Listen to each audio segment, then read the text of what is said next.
hablando de esta cadena, cómo los bancos centrales en América Latina durante la dictadura militar han sido las usinas desde donde el poder central ha empezado a instrumentar políticas económicas que después, bueno, todos sufrimos en los años siguientes. Cómo se empezó a torcer la historia desde esos lugares, esos nichos de los bancos centrales. En Argentina, obviamente, con el caso de Cavallo, ¿no? Digo, ¿cómo no descontextualizar esto? Porque si no nos quedamos en esta cuestión que está instalando la oposición sobre lo institucional y sobre la autarquía, como si el Banco Central fuese un poder aparte, un poder paralelo al poder central. Y cuando lo ha sido, bueno, ya hemos visto que ha sido independiente tal vez del gobierno nacional, pero por supuesto dependiente y articulado directamente, verticalmente, con un poder central de afuera, ¿no? Sí, tal vez habría que hacer la pregunta parecida que hicimos a Aníbal Fernández,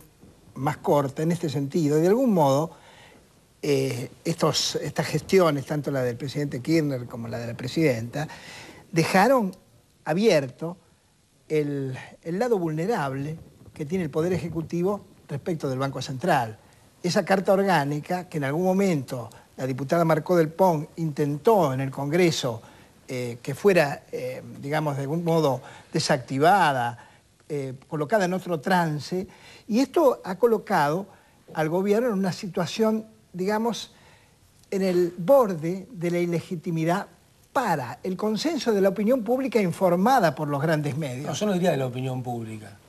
Yo diría del coro permanente ni siquiera del establishment, sino de una posición ultraortodoxa que ha tratado de imponer políticas que han fracasado consistentemente.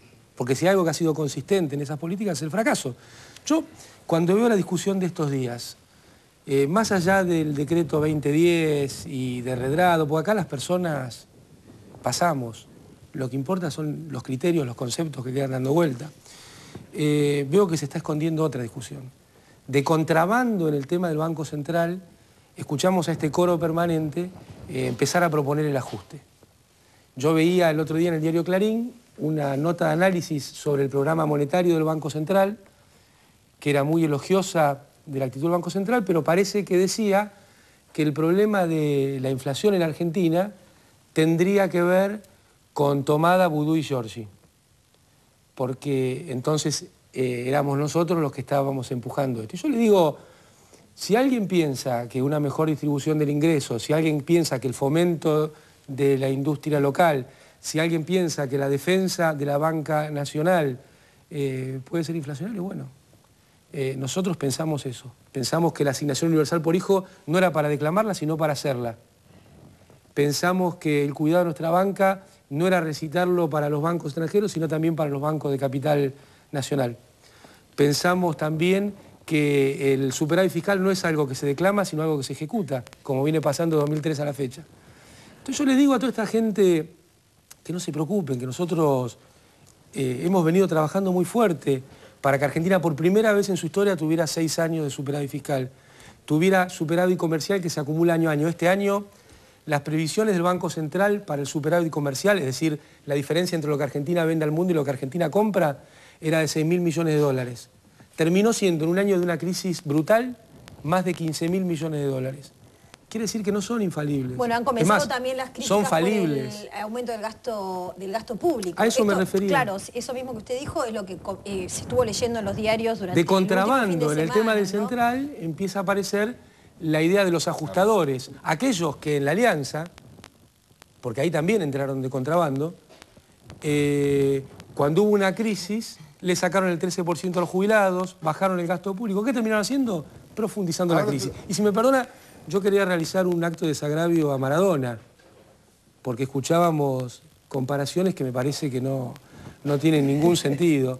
Y desearle lo mejor a Diego en este año que es tan importante, que vamos a tener el Mundial, que seguramente nos va a ir muy bien, desearle todo el afecto y todo el esfuerzo a él y a todo el grupo de jugadores para que hagan algo por la Argentina, porque ya habían empezado el año pasado los detractores, porque es lo mismo, acá pasa lo mismo en la economía, en el fútbol, en la política, nos va a ir mal, el desánimo, no se puede. Es bastante optimista, digo, con el Mundial. No, y Argentina clasificó, Y Argentina pagó todas sus Ojalá deudas, y que no Argentina vaya le dio bien. 2 aumentos a los jubilados. Vamos a dejarlo un poquito.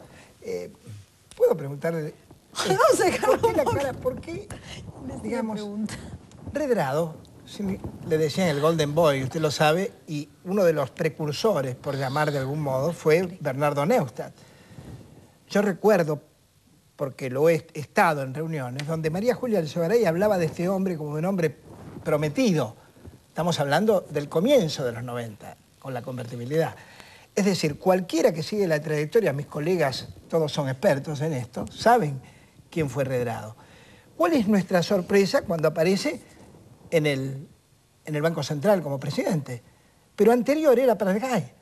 Pratgay está en las filas del enemigo, usando una metáfora un poco fuerte. Redrado ya está en las filas del enemigo, que es donde quería estar. ¿Y sabe qué se me ocurre? ¿Usted no estará alguna vez en la fila del enemigo? Pregúntele a la presidenta.